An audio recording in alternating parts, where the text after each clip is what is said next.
Her small hands trembled as she slid the last few coins into her palm.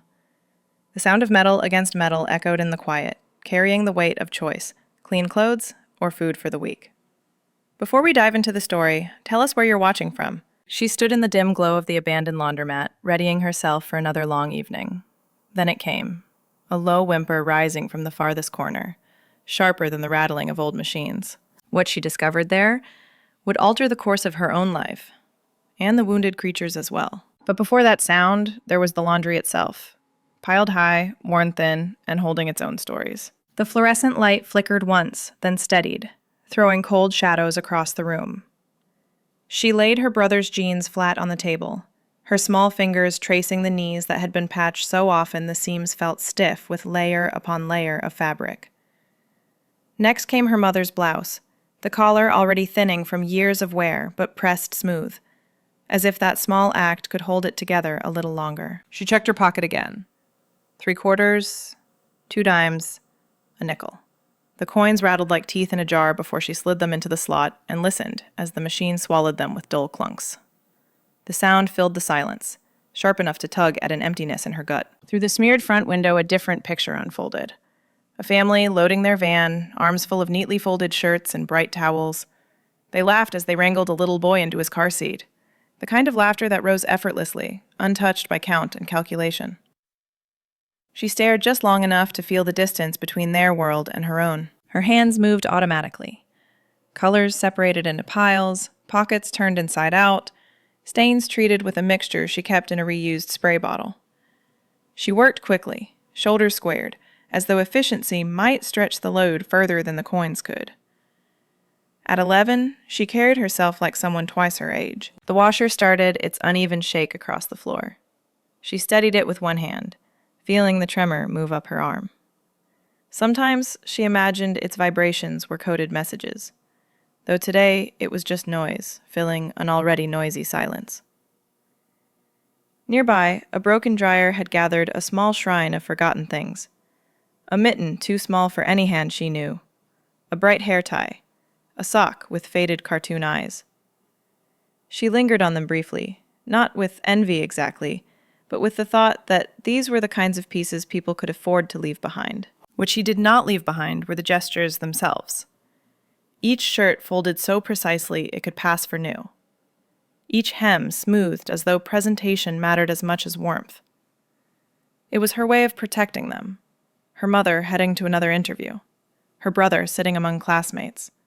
No one able to see just how close threads were to breaking.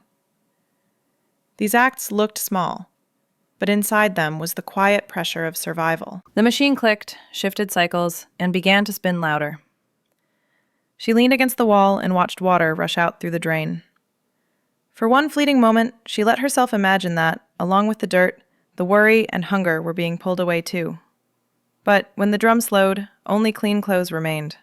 The rest of it stayed exactly where it was, pressing in on her, as always. And that was when she looked up. Past the machines, past the empty rows of plastic chairs. Somewhere beyond the steady rhythm, a sound reached her that did not belong. It wasn't the hum of the washers. It wasn't the jangle of coins. It was something else. Something low, sharp enough to pierce through the familiar clatter. She froze, one small shirt still clutched in her hands. The hum of the dryers pressed around her, steady and familiar, when the sound returned. Not a clank of coins, not the shift of gears. A low whimper, broken, uneven, like breath caught in pain. Her grip on the thin shirt tightened. This was no machine. It was alive. Breathing. Struggling. She held still, head tilted toward the corner.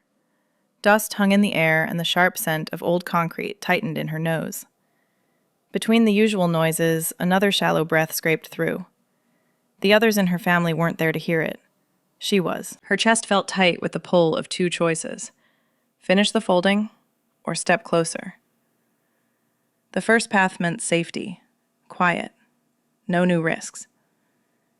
But the second path tugged at something she carried every day. The habit of listening at night for her brother's cough. Of checking the locks when her mother grew too tired. Of tending to small signs no one else noticed.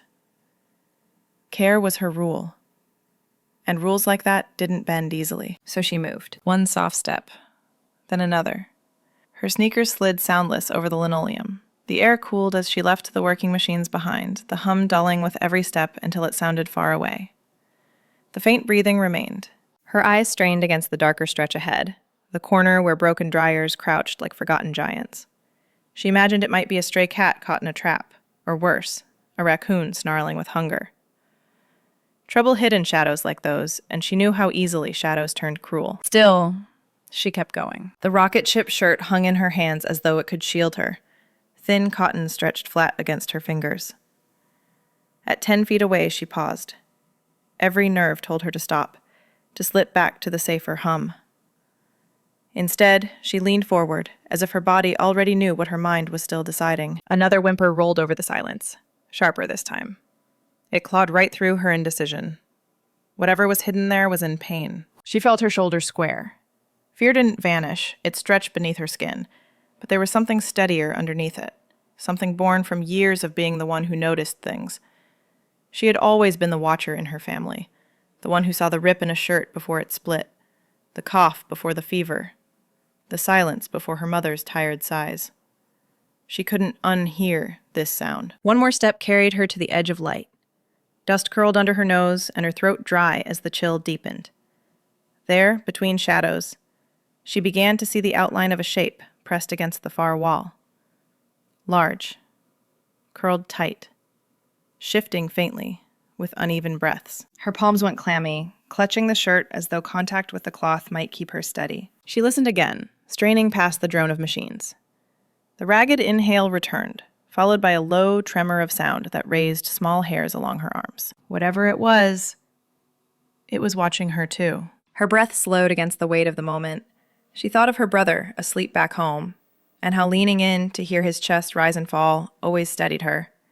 That instinct, the one that kept her listening, checking, caring, now carried her forward. The shadows pressed thicker as she inched closer, eyes adjusting bit by bit. The dark curled figure began to shift. She sensed the presence before she saw it clearly. A waiting stillness charged with its own kind of warning. Something lived there, hurt and hidden. And as she stood at the line where light failed, she finally saw the first glimmer, the faint reflection of eyes, staring back at her from the corner. What was hiding there? 2 small points of light stared back at her, reflected red, fixed and unblinking. They caught the dim glow of the exit sign and seemed suspended in the layered shadows of the laundromat's far corner. A low rumble passed through the space. It was not quite a bark and not quite a growl. The sound lived in the space between, enough to make the fine hairs on her arms lift. As her eyes adjusted, she caught the rough outline of pointed ears rising alert above a massive body pressed to the wall.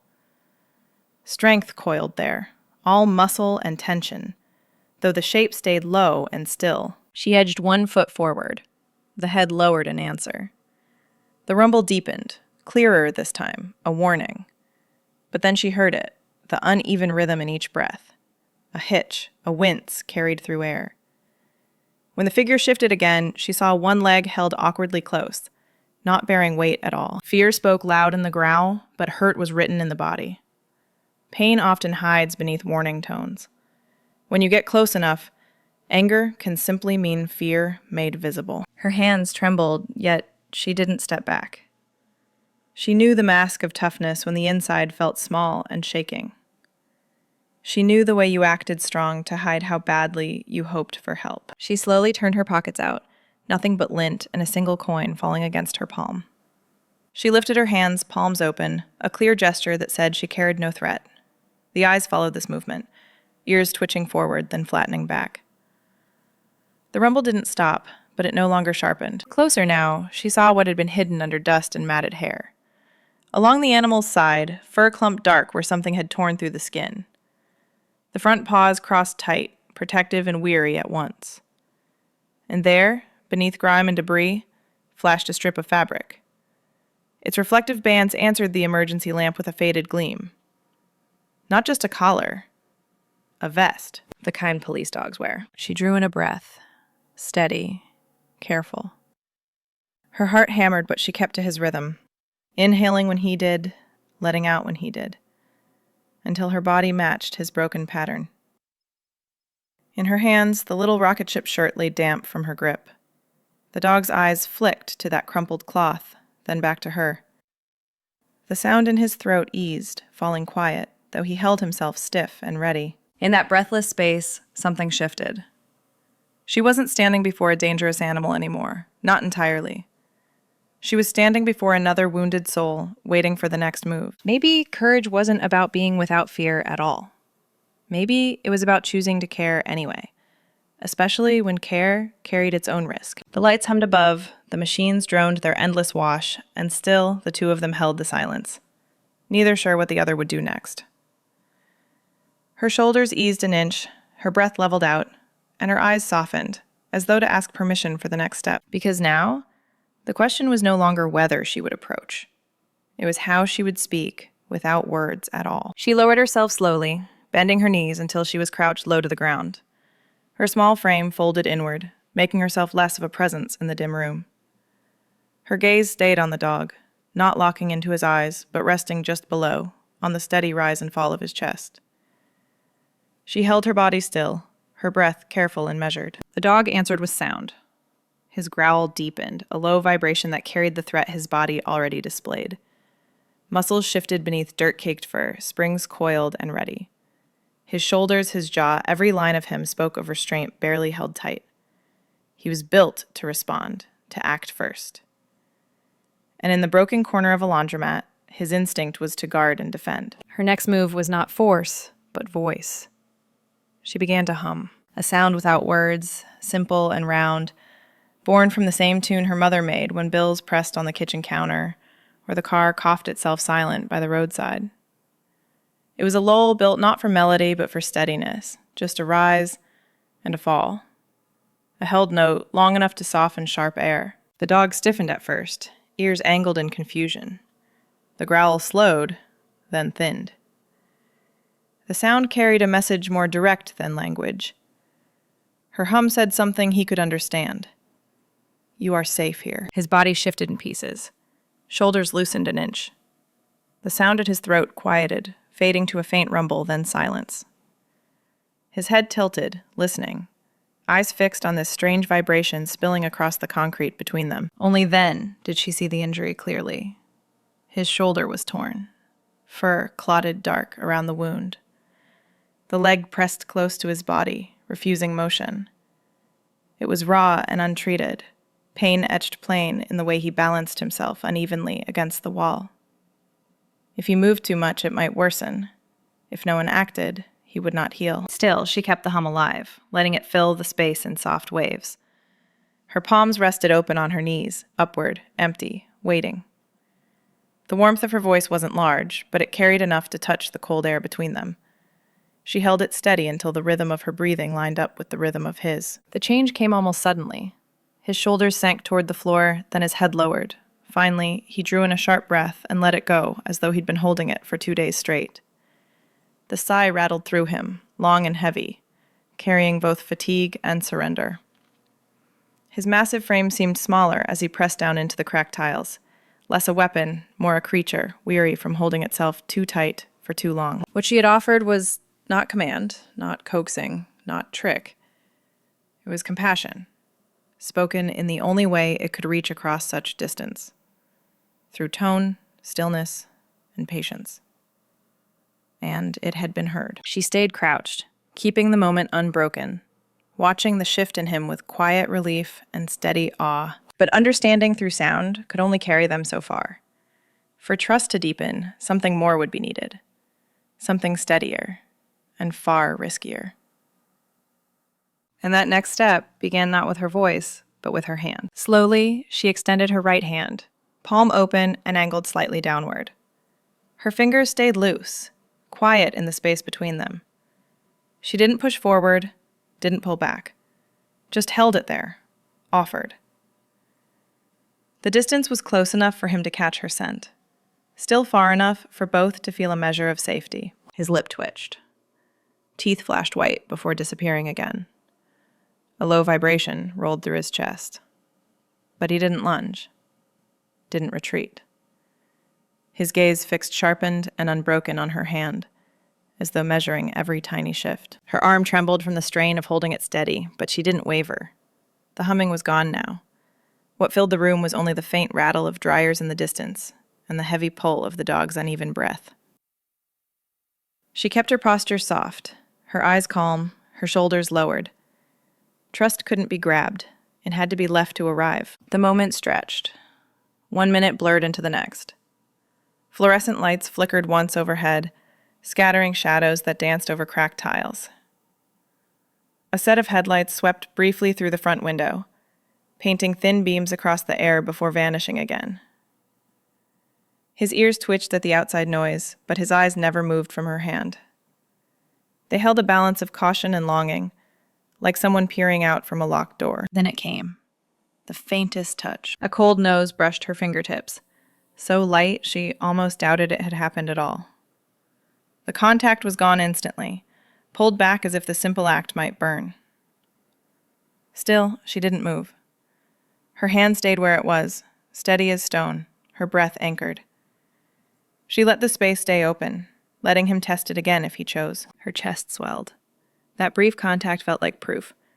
Confirmation that her stillness spoke louder than fear. The second touch followed.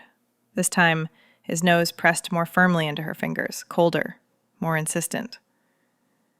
The damp leather surface nudged against her skin as he drew in her scent, his breath warm in little puffs. She felt him reading her not with thought, but with instinct, the kind of assessment animals carry in every cell. Her heart beat harder, but she resisted the urge to respond. She didn't close her fingers, didn't try to stroke. She stayed open, offering him control of the moment. His tongue flicked once across her knuckles, quick and tentative, then disappeared. His ears softened, turning slightly to the side instead of rigidly forward. The growl in his chest had gone. Relief rippled through her, though her legs ached from crouching so long. The laundromat droned around them, machines cycling endlessly without witness to the fragile bridge forming here in its shadows. She realized the hand she offered was more than just skin. It was a promise spoken without words. A small gesture saying, "I will not harm you." In those quiet seconds, the divide between them narrowed. Fear had been tested. Curiosity had won. And above all, in place of suspicion, there was the beginning of trust planted like the smallest seed. Something had gone wrong. The wound said so. But for now, with his quiet weight leaning nearer, and her open hand steady in the dim half-light, the only question left was whether she could take that fragile start and tend it into something more. Her gaze fell to the basket of laundry waiting beside her. She reached slowly for a faded blue towel, thin and softened from years of use. She folded it into a neat square, creating a small, clean surface in her hands. The dog's eyes followed every movement, ears twitching forward at the shift. When she angled the towel toward his injured shoulder, he flinched, a pained whimper rising from his throat. Yet he didn't bare his teeth. His gaze stayed on her face, watching not for threat, but for intent. She kept still, holding the towel suspended between them. Gradually, his head dipped, the gesture carrying both weariness and permission. With a steadying breath, she began touching the wound, gentle strokes against the jagged edges. Press lightly, don't rub. Work outward while keeping the center clear. Each move echoed the care she used on her brother's scraped knees, habits born from practice rather than training. The towel came away dark and streaked, blood mixed with grit pulled from the torn fur. Underneath the mess, she saw the injury clearer now, the skin raw where something sharp had ripped through. And close by, other marks. Raised lines along his ribs, patches of fur grown uneven over older cuts. This wasn't a first wound, just the newest. He shifted under her hand, but didn't resist. His body softened in places, the heavy lift of muscle easing toward the floor. She knew he couldn't mistake her touch for harm. Somehow, even without words, the tone of her movement spoke. His posture told her the message had landed. She meant to help. Her resources were small. No bandages, no antiseptic, only her towel and her will to clean what she could. It wasn't enough to heal the injury, but it was something. Enough to buy him a chance. Gradually, his breathing changed. Slow. Deeper. The rumble of tension faded as he lowered his head onto his paws. A single sigh escaped him, long and shaking, as if he had been holding alarm in his chest since the moment he crawled to that corner. His eyes slid half shut, though not fully, still watching, still aware, but calmer now. She studied him like she might study her own family across the dinner table, checking for signs, measuring the hidden costs carried in silence. In his patient endurance, she recognized what she already knew at home. Her mother working through pain without complaint, her brother walking quietly in shoes too small. All of them carrying burdens plain and heavy but rarely spoken aloud. In him, she saw that same endurance. The towel grew darker as she worked. Still, she pressed on until the wound looked cleaner, until she could see his skin beneath the dirt. Nothing more could be done without supplies she didn't have, but at least the infection's bite would be slowed. She set the soiled cloth aside with quiet finality. He lifted his head then, sniffed once at the air, turned and glanced to his shoulder, as if inspecting the work for himself. He gave a short, almost satisfied huff before lowering his jaw back to the ground. The fight had drained from his frame, replaced by a kind of tentative ease. She leaned back on her heels, letting the silence settle. For the first time, their shared space felt less like a battleground and more like a fragile absence of it. In her hands, she had cleaned away dirt and blood. In her presence, she had shown him something harder to measure. She'd cleaned a wound. She'd also begun to rebuild trust. And trust would matter next, when she chose to offer him the only other thing she had with her that night. From her backpack, she pulled out the paper-wrapped sandwich she'd saved, a thin spread of peanut butter between 2 slices of bread. She peeled it apart, dividing the halves. One piece she kept. The larger she set carefully on the towel near his paws. Her stomach growled, sharp and impatient, but she lowered her hand anyway. The dog's ears lifted, catching the scent instantly. Still, he didn't move. His eyes flicked between the sandwich and her face, as if weighing rules against hunger. Training told him to resist. His empty body told him to take. The pause stretched long until finally he leaned forward. The touch was gentle. His teeth never grazed her skin as he drew the bread from her hand, chewing slow, deliberate, each bite watched through half-lidded eyes. No snarl, no snap. Only an unsteady trust forming, quiet as breath. She let out a soft exhale. He licked his lips once, then eased back against the wall again. Outside, night pressed closer. Street lamps ticked on one by one, throwing weak yellow cones onto the sidewalks. The laundromat's lights answered with their own clicking hum, filling the room but leaving the corner in shadow. She huddled nearby, watching him finish.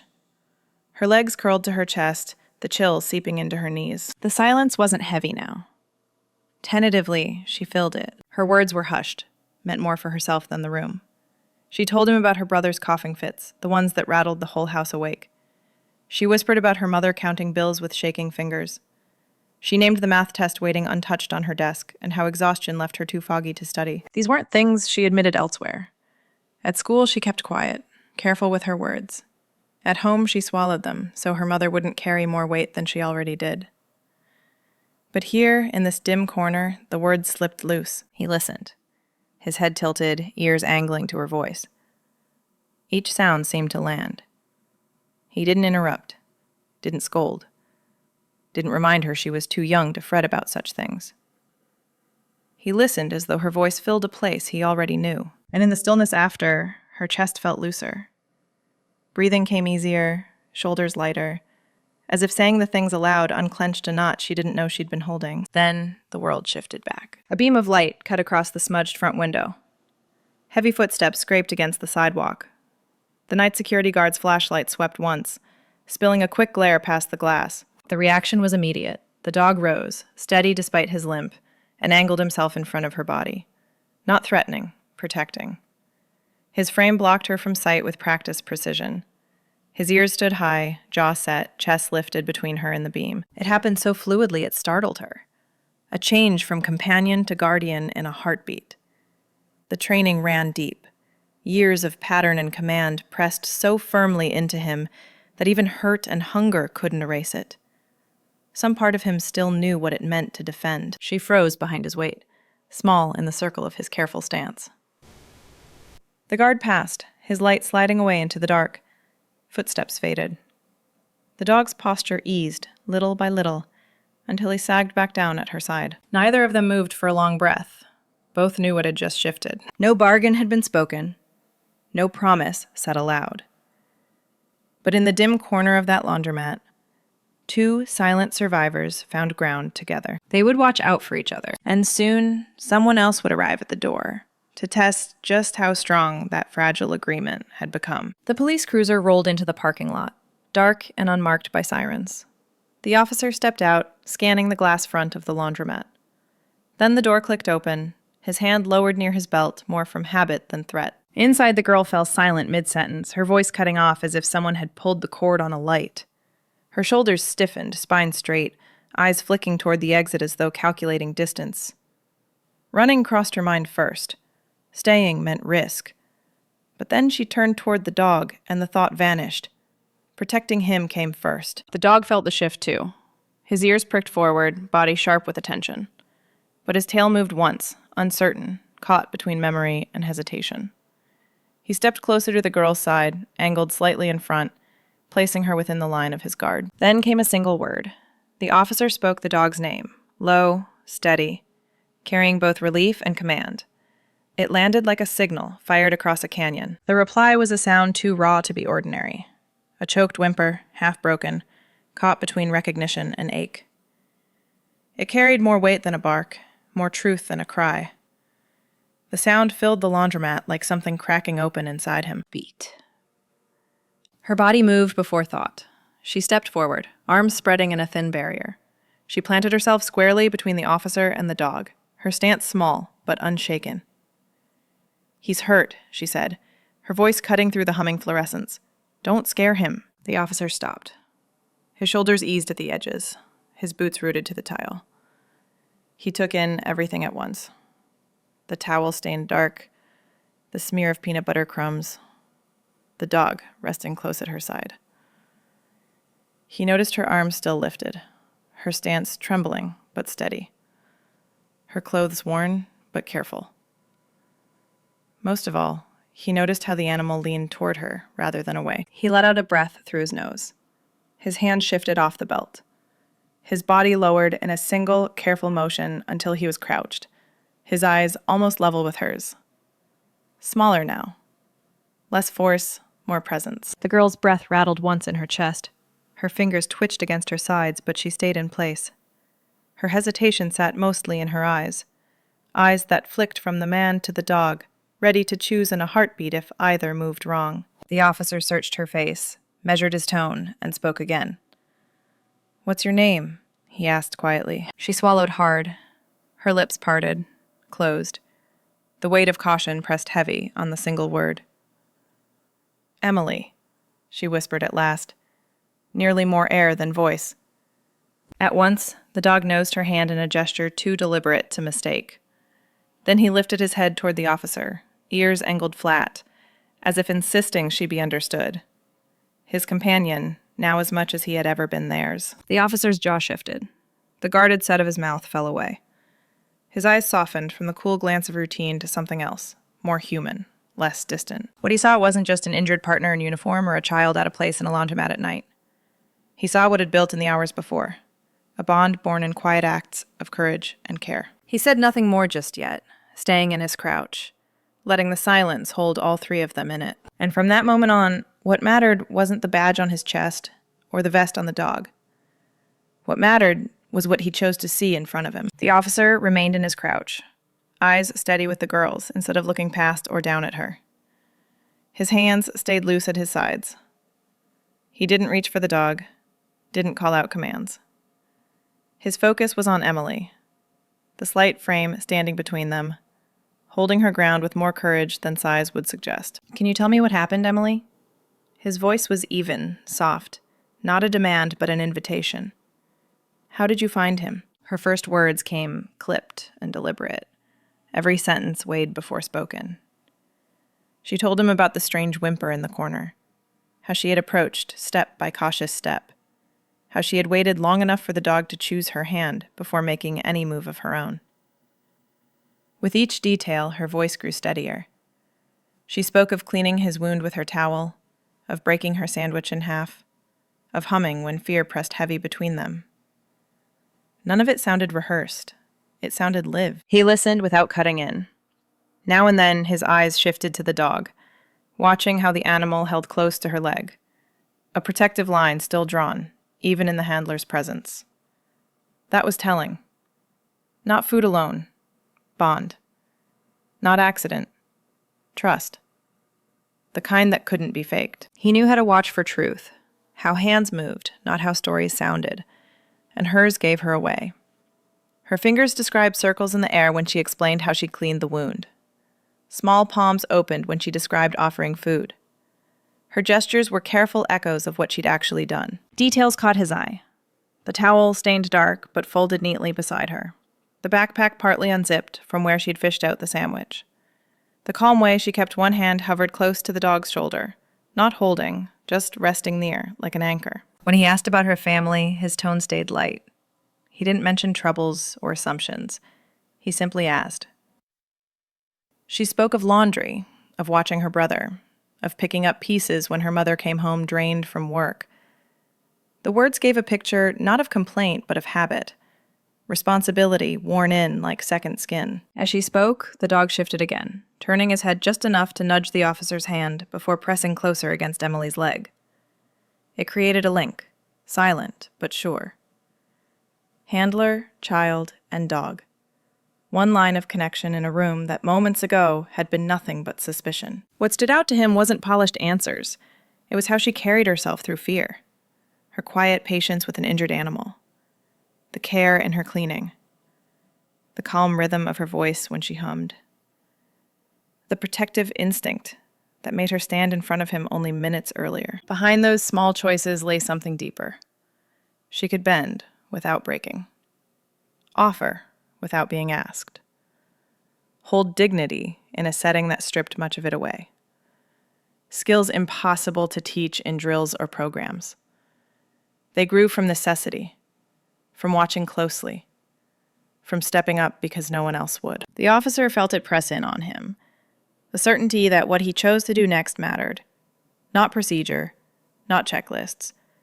This would rest on his curiosity, on his willingness to see her clearly, and to treat both child and dog with the weight of what they had already shown. He rose slowly, the rhythm of the moment shifting toward something new. The officer helped her transfer the laundry from the dryer into the worn grocery cart. His hands moved with calm efficiency, folding shirts into neat stacks. One wheel squeaked at each turn, the cart wobbling under the weight, while she carefully arranged the bundles so nothing would spill. He glanced once through the glass toward the darkening lot, then spoke quietly. "It's late. Would you mind if I walk behind you, just to be sure you get home safe?" Emily's throat tightened. The picture of a cruiser parked outside their building filled her mind. Neighbors peering from doorways, eyes quick to assume. She thought of her mother, tense at the sight of a blue uniform at their door. Shame urged her to refuse. But the cart was loaded heavy with damp towels at the bottom, and the streets between here and home weren't gentle. Before she decided, the dog moved. He pressed against Emily's hip, then nudged the officer's hand once before returning to her side. His motion carried no hesitation, only a calm tether binding them together. She understood what he meant. It wasn't charity. It was company. She sighed out slow, then nodded. "Okay," she whispered. "But park a few houses down. My mom worries." The officer only nodded back. No questions, no press for details. It was a small adjustment, but one that mattered. Respect, even in where he parked, felt like part of the offer. They stepped out into the evening. The cart squeaked steadily over broken pavement. The dog limped alongside but kept stride. The officer walked beside her, not leading, not trailing, just moving at her pace. The neighborhood showed itself in pieces as they traveled. She pointed toward a second-floor balcony where flower boxes bloomed bright despite peeling paint. She nodded at a corner store where bread sometimes found its way into the hands of families who needed it most. And she tapped her chin toward a neighbor's gate, where a boy often saved the Sunday comics for her brother. The officer listened. Each detail unsettled the neat boxes his report so often drew. Numbers, calls, complaints. Here were careful gestures and stitched-together kindnesses forming a map he hadn't seen before. He also watched her movements with the cart. How she lifted the front wheels at gaps in the sidewalk. How she timed her steps to avoid cracks that would swallow the wheel. How she gave a wide berth to fences where the barking carried more bite than bluff. This wasn't wandering. It was practiced survival, the rhythm of someone who had made the trip too many times to count. He said little, choosing instead to match his stride to hers, his presence unobtrusive. Small help offered without explanation often carried more comfort than grand gestures with speeches attached. Simple acts like this, carrying weight, guarding silence, walking a stretch of cracked street together, were often the strongest threads of trust. They moved deeper into the neighborhood as street lamps flickered on, one block at a time. The dog's steady form at her side, the officer holding even pace nearby, and the soft roll of cartwheels gave the moment a quiet rhythm. For Emily, it felt less like an escort and more like shared ground beneath uncertain feet. By the time they reached her street, the distance between them had shrunk, not in steps but in understanding. What began as an offer became a bridge, and the next threshold, the one waiting behind her own front door, would test that bridge more than either of them expected. The officer sat at the worn kitchen table, his dark uniform set against the faded floral tablecloth. When Emily's mother handed him a jelly jar filled with water, he accepted it carefully, holding the chipped rim with practiced ease. She stayed by the stove at first, arms crossed, her eyes steady on him, as if waiting for the sound of more boots at the door. He began by speaking plainly. He told her what Emily had done at the laundromat, how she'd approached the injured dog slowly, how she'd cleaned the wound with whatever she had, how she had stayed calm when most adults would have backed away. He praised her actions, but kept the focus on what she managed in the moment, not on questions about why she was there or what had left her to carry so much alone. The mother didn't soften immediately, but her shoulders lowered as he spoke. She finally pulled a chair from the table and sat opposite him, her fingers resting on her knees. She listened closely as he explained how the dog, a trained police animal, had gone missing the night before during a dangerous call. How he had been crawling the neighborhood searching when he found them together in that laundromat corner. Down by Emily's feet, the dog lay stretched across the kitchen floor. His head rested on his paws, eyes half shut, his body at ease in a place that wasn't his own. That weight at her shoes felt like its own witness, living proof that trust was already built, no matter how fragile. The officer didn't rush to promises. He listened first. He didn't come with a checklist. He set the jelly jar back on the table and leaned forward slightly. What would be most helpful right now, he asked. Not what he thought they lacked, what she believed would make a difference. The mother's gaze moved around her kitchen, at the stacked dishes, the patched cabinet, the thin calendar on the wall marked with bills stretched across weeks. Her hands unclenched.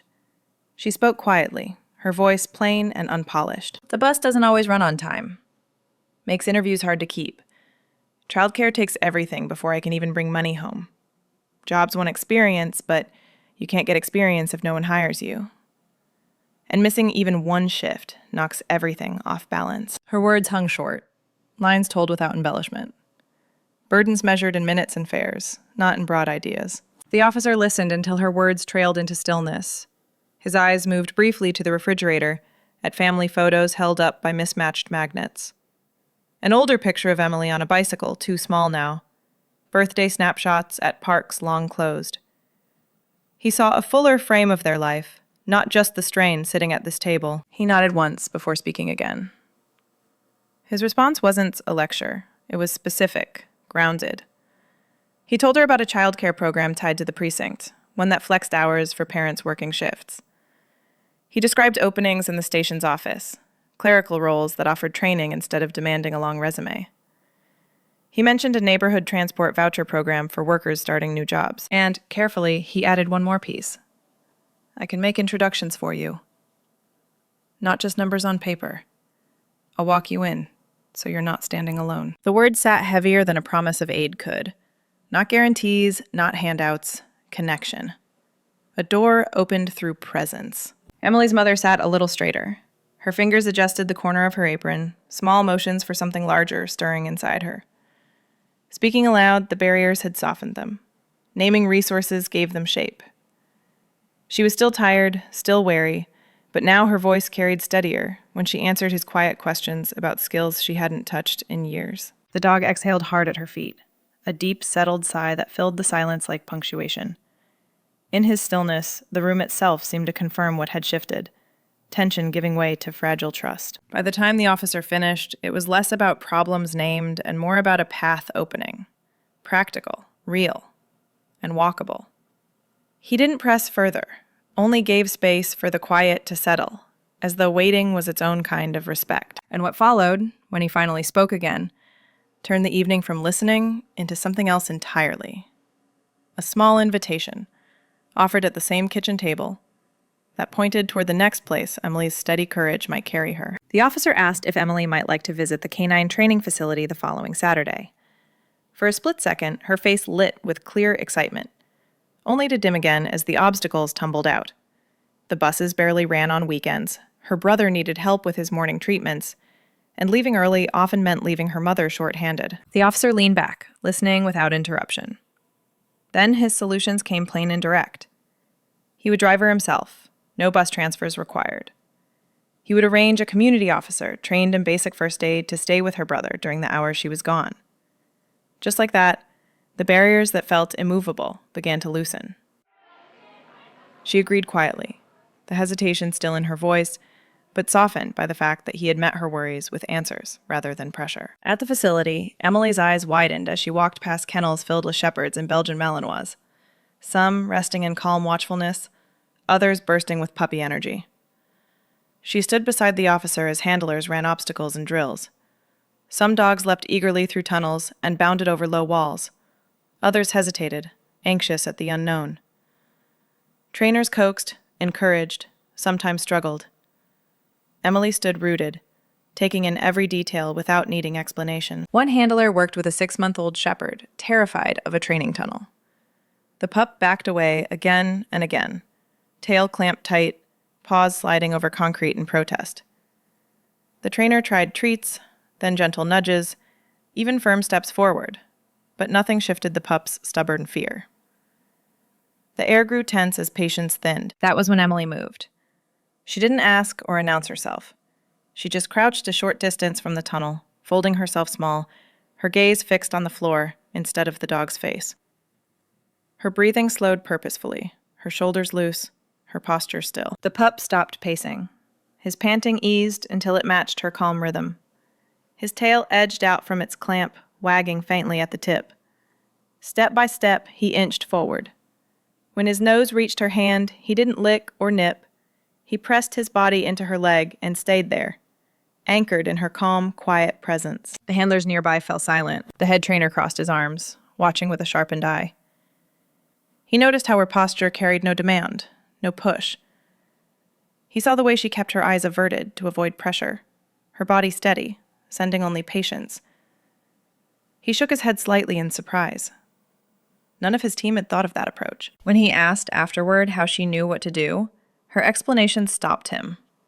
She spoke of the puppy's whiskers twitching with anxiety, his paws shifting weight as though ready to flee, the sharp chemical odor at the tunnel entrance that must have been overwhelming to a sensitive nose.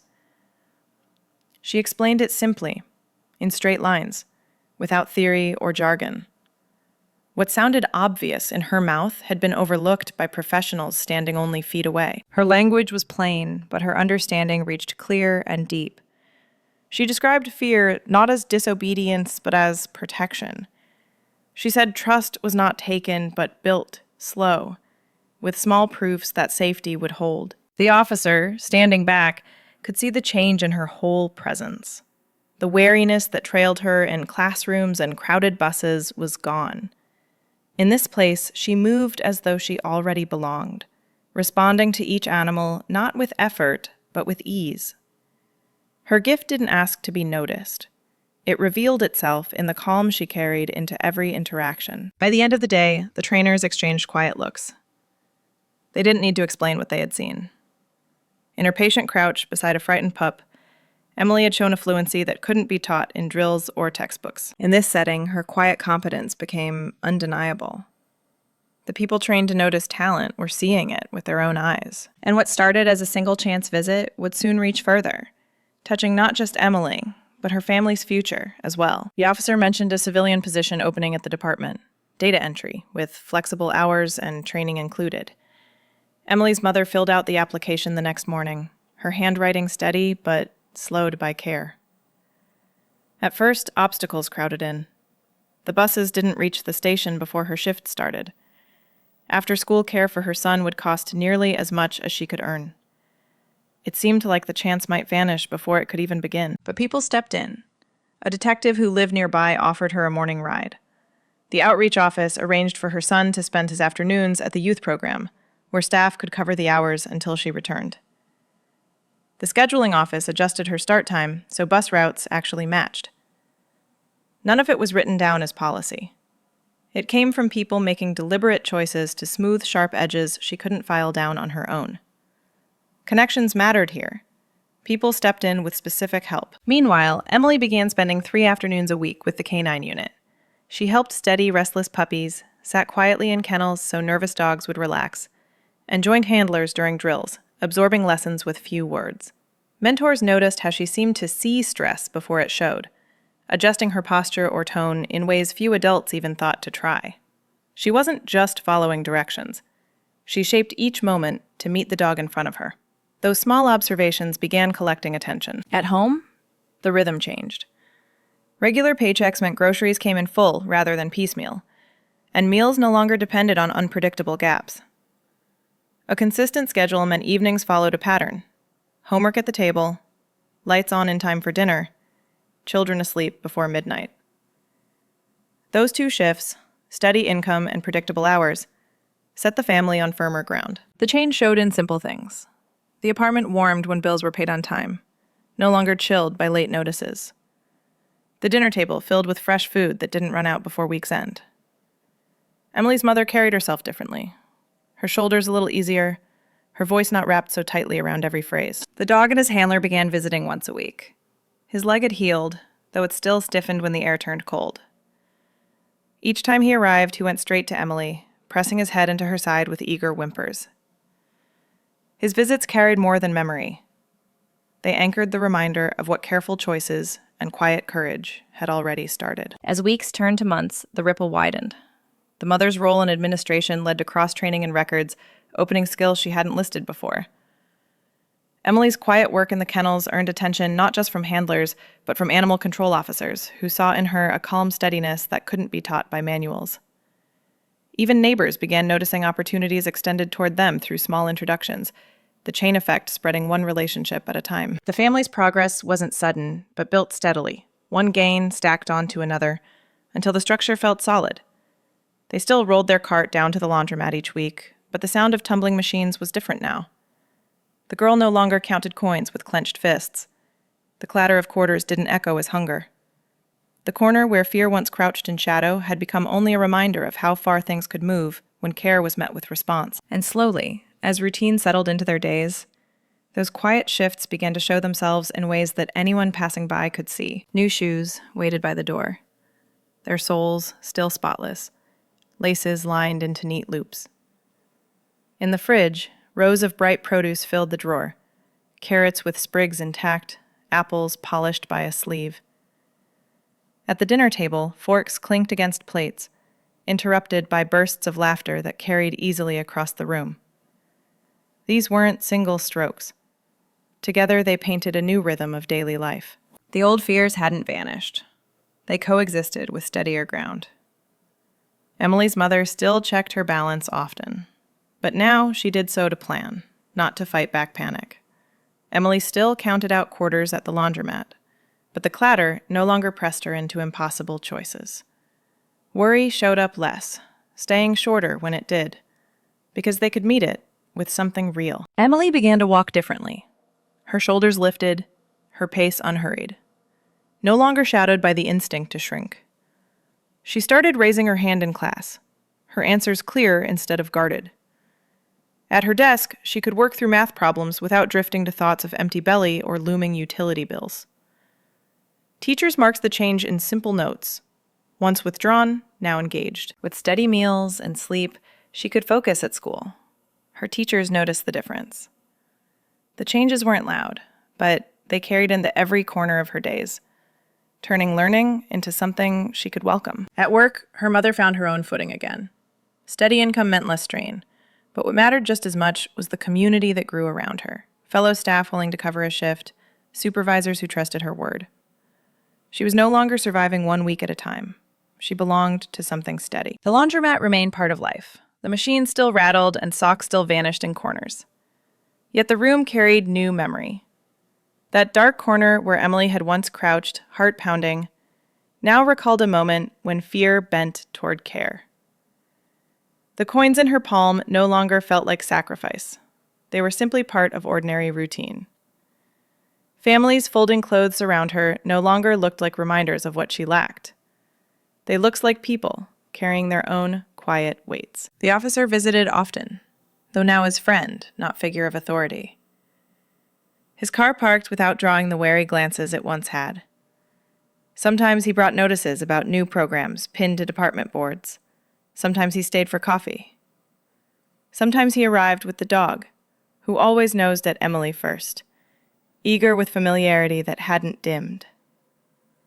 What had begun as duty had become chosen trust, a place at their table kept open. Transformation didn't appear dramatic. It showed itself in the gentler movements of daily life, the laughter at dinner, the shoes waiting ready, the fridge that promised food again tomorrow.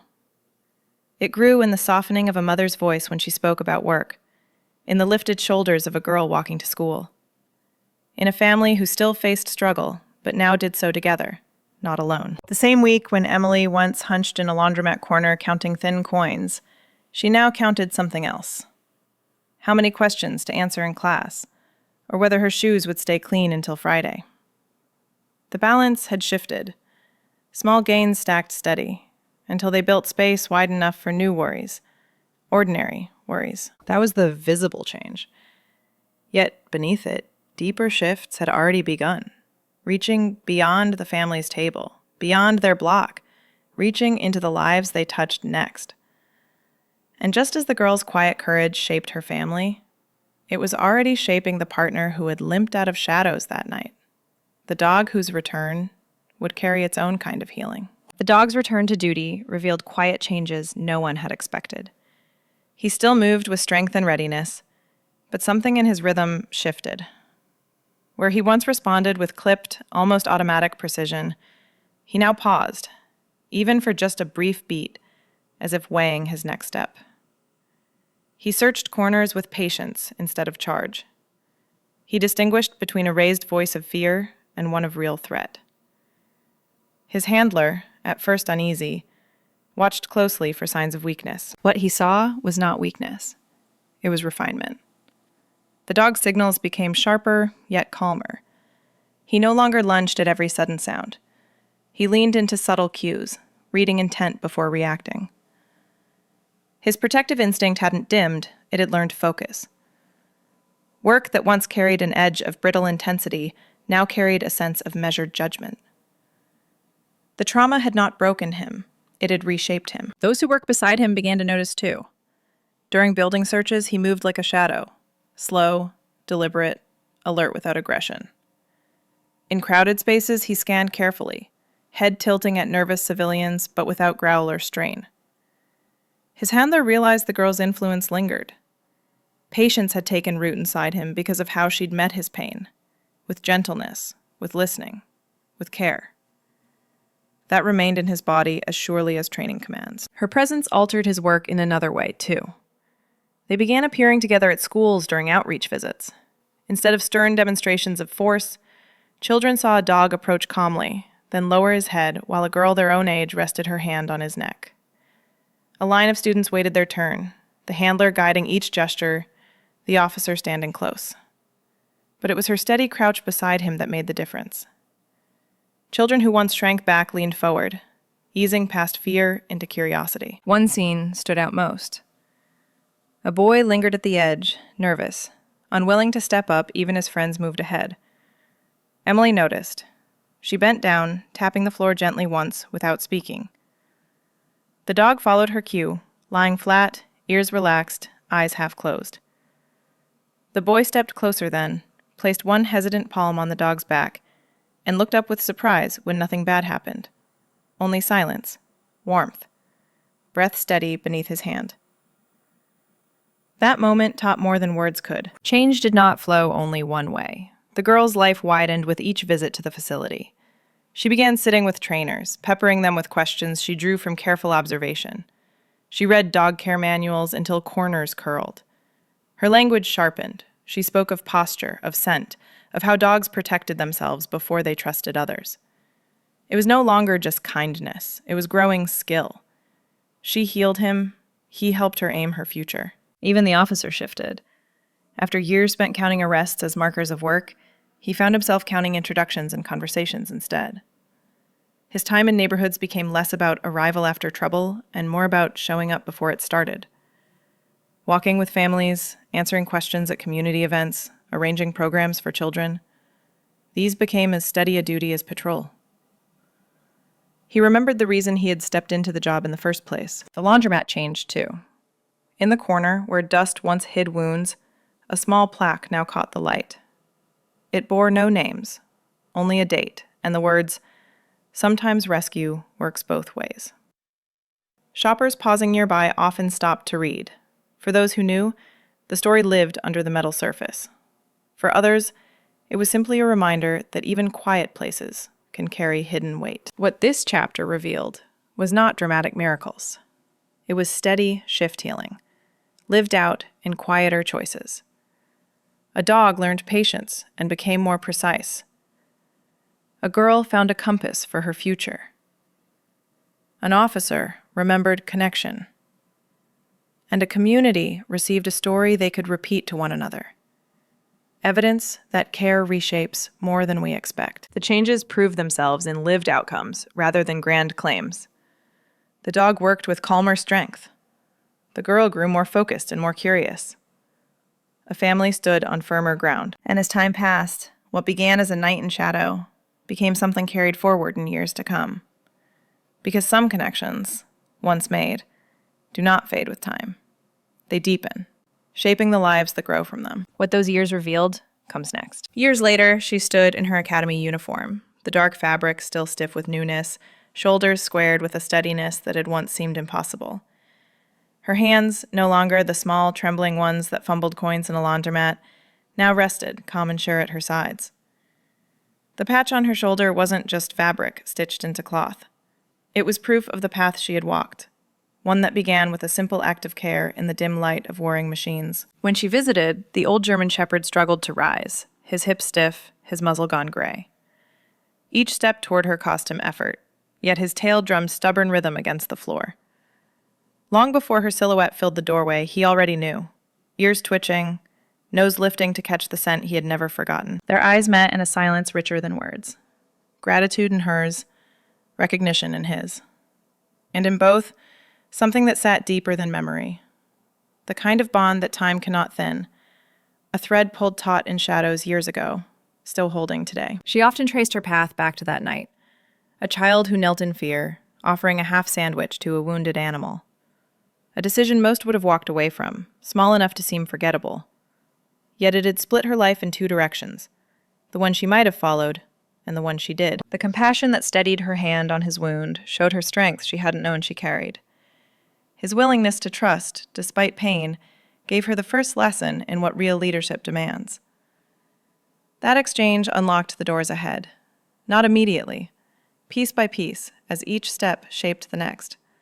But she never doubted the source. The officer who had crouched low at that laundromat doorway still walked with her now. He supervised the unit, with hair edged gray, his eyes lined by years, but the weight of his presence remained the same. He continued to guide her. She continued to grow. Their roles had changed from rescuer and rescued to colleagues standing side by side. But the bond of history bound them tightly still. Her family's world shifted along with hers. The apartment held steadiness now. Groceries filling the fridge each week, lights glowing without worry of shut-off notices. her mother's hands opening envelopes without shaking. Her brother's cough had turned to laughter more often than wheeze. The ground beneath them, once fragile, had grown solid enough for roots. Circles, she saw, truly did complete themselves. The girl once crouched in shadows to protect became the woman clothed in uniform who could offer protection herself. The child whose compassion healed was now trained to stand in service. The family who once moved quietly to survive now lifted their voices in neighborhood watch, taking up care for others as they had been cared for. The story became part of the community, retold where people gathered. Sometimes it surfaced in training rooms, offered to new recruits as evidence that caution and kindness could coexist. Sometimes it came in local meetings, reminding neighbors that help can begin in the least of places. Sometimes it was just a fragment, passed down over coffee. A child, a dog, a choice that moved lives. At the laundromat, a small plaque hung quietly in the corner, its metal burnished by the touch of regulars. It did not announce itself loudly. It whispered instead, a memorial to what began there, reminding any who glanced that something lasting had grown from that dim, ordinary room. The bond between them never loosened. It reached past uniforms and years, tying together the girl who once offered her last sandwich, the officer who saw her strength, the dog whose trust opened the path. It showed how fragile moments hold power enough to shift whole lives. Because sometimes the smallest act, kneeling down instead of stepping back, can change a trajectory forever. And it is from choices that simple, that steady, that the deepest changes begin to grow. What stays with us is how small kindnesses can carry further than we ever expect. A hand offered, a word spoken gently, a choice to stay instead of step away. They can open doors we never imagined. If this story spoke to you, share in the comments one small kindness that changed your own path. Your moment might help someone else recognize the quiet turning points in their life. If you want more stories like this, subscribe so you don't miss the next one.